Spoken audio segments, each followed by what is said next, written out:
The Supreme Court heard arguments today in one of the most closely watched cases of the term. It marked a return to the decades-long legal debate over affirmative action. Should race continue to play a role in how colleges pick their students? The answer could affect college admission for millions of Americans for generations. Whether or not race could be used as a factor in college admissions. As a way to Abigail Fisher says affirmative action for the most part has really benefited.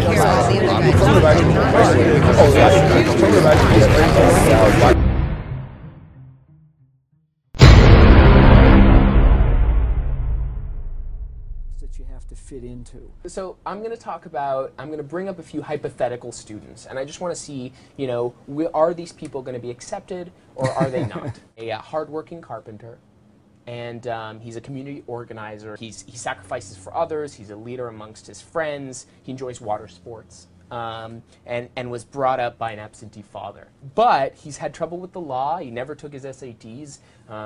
He's kind of a God complex, and we're still waiting for him to show up to his interview. What do you think?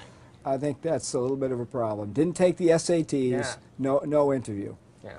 So whom did we reject? So Jesus Christ. Okay. That's pretty rough. To many, college admissions often seem arbitrary and random. Between SAT scores and extracurriculars, students are given little insight into what goes on in admissions offices. What many students don't know is that their race is also considered in their application. What?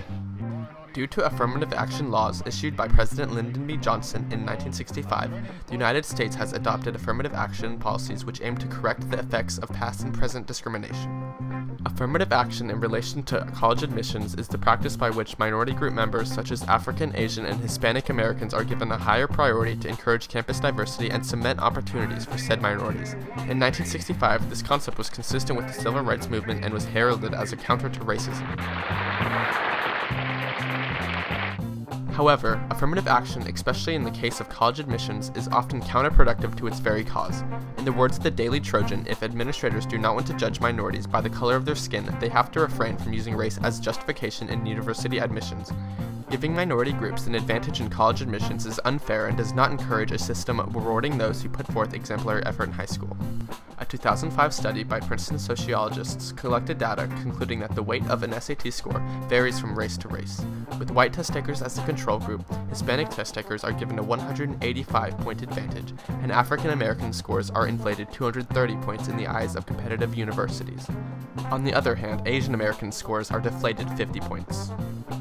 In light of how colleges claim to accept only the best, the practice of admitting students based on race rather than merit seems contradictory to their stated ethics. But imagine if colleges were race-blind, and admissions were based solely on a meritocracy. This way, only the most qualified students would be guaranteed admission, and racial discrimination would not even be a question. Why should this matter? While diversity on campus is certainly something to be valued, it is in the best interest of high school students that they are being evaluated on their accomplishments rather than their race. Affirmative action itself is currently being debated in the Supreme Court in the Fisher v. University of Texas case. If the Supreme Court rules in her favor, it is likely that colleges will fall back onto meritocratic practices. Until the decision comes out, students can only hope that their SAT scores are high enough.